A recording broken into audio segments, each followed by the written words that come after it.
this mountain, remove hence to yonder place.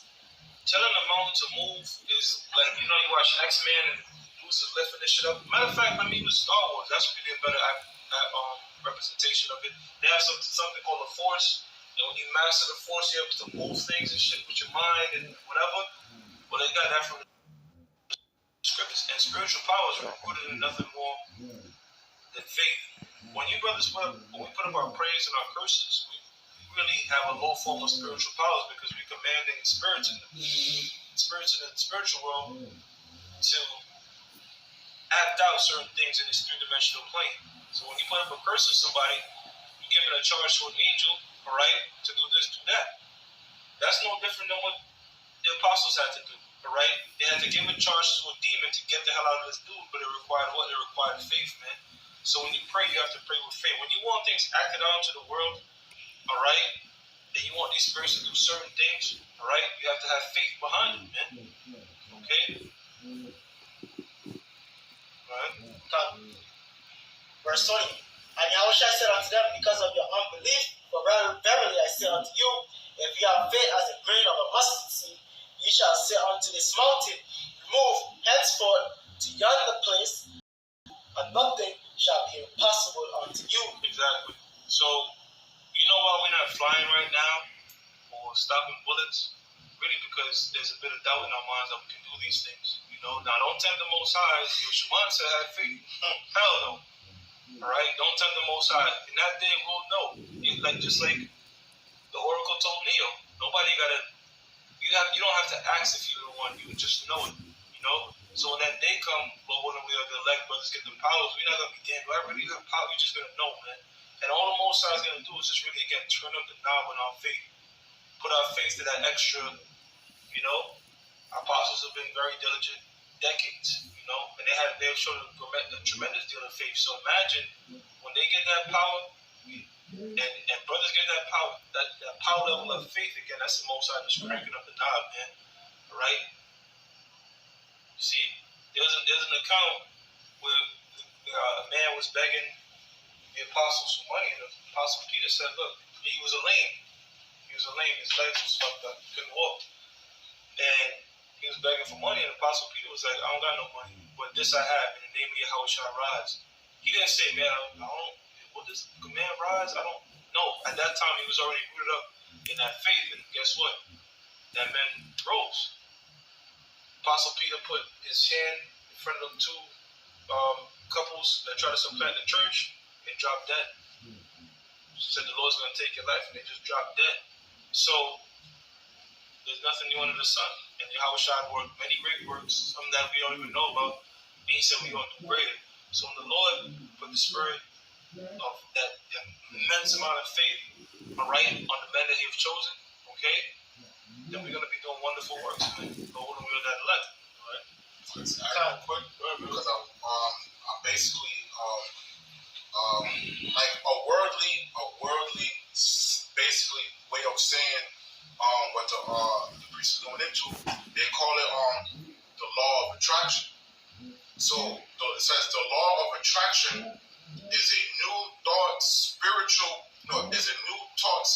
belief that positive or negative thoughts bring positive or negative experience into a person's life.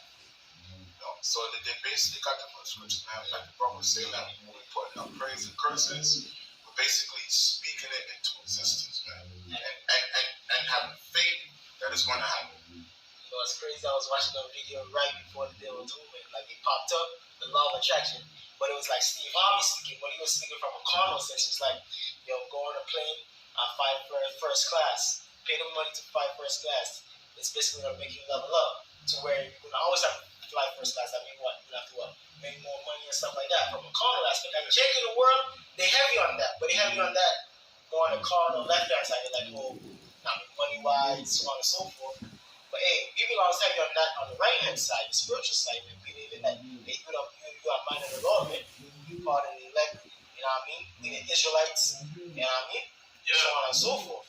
But when they level up, they attribute it to themselves. When you level up, the scriptures tell you that promotion comes not from the east or west, but from the Lord.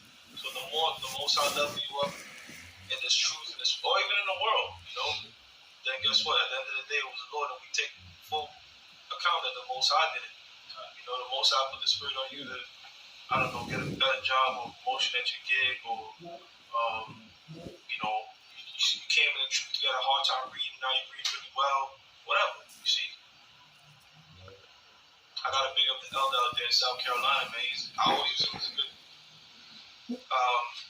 testament, a good example, because I remember that brother doing videos consistently way back in 2011. We had 2 North Carolina camps, right? But I think it was in 2010 actually. But I remember them in 2011 when I was on Facebook. You had other Manazak in South Carolina. You had these other guys in North Carolina that was getting all this sort of shine on them. All that. He was just in the corner, just keep doing his videos. 1 view here, 2 view here. Now, I just always like how the elder brother spoke and speak. And now I see him today, and he has thousands of subscribers. He's constantly putting up, but he didn't change. All he did was just constantly put up the video. But guess what? The Most High grew. All right, now, to my knowledge at least, I don't see a huge particular camp in South Carolina out there. But guess what? The audience is there. People are listening. So even though it's 2 people going out, that brother now has a wide channel. You see? And there's many different brothers out there, you know, that we can make, you know, testament for that have just grown tremendously throughout the Spirit, whether their channel grew or they camp in their particular states grew, you know? Can I have one more verse? This is the point. Matthew chapter 17, verse 21.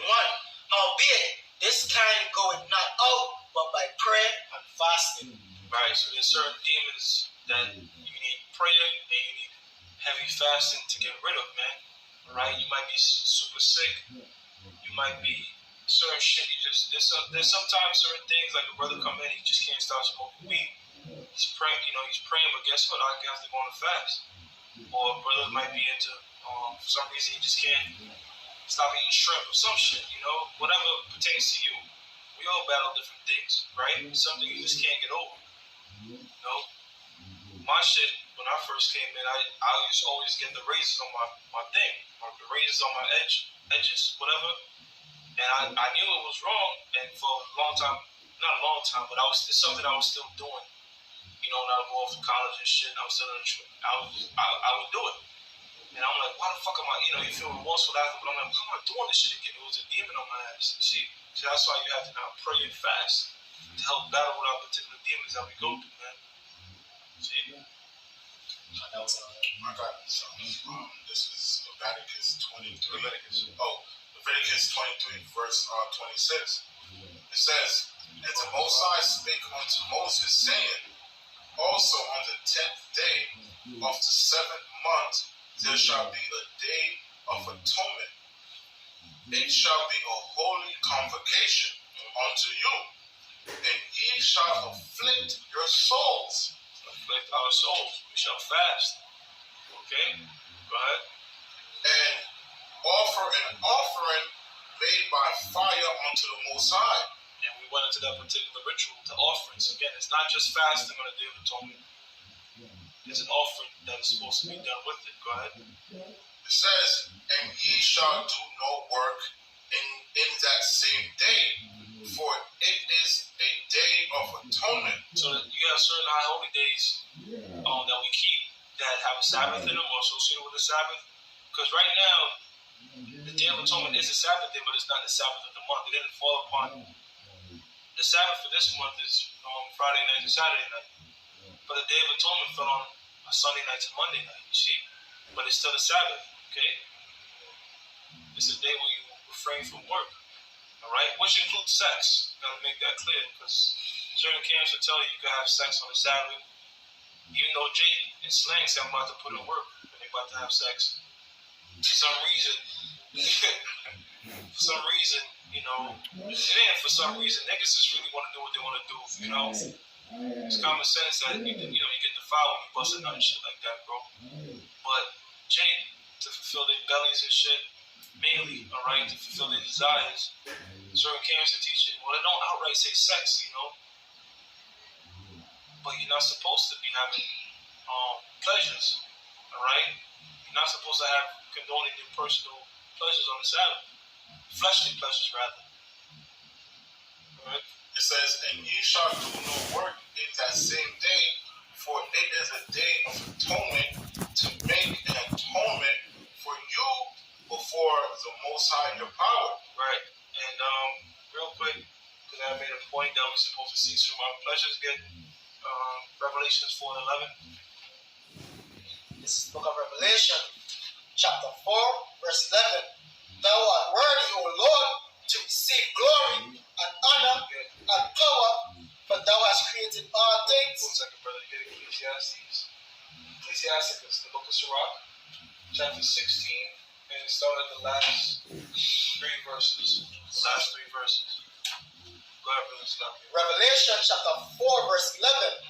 Thou art worthy, O Lord, to receive glory and honor and power, for thou hast created all things, and for thy pleasure they are and were created. Right, so creation, alright, is tied with pleasure.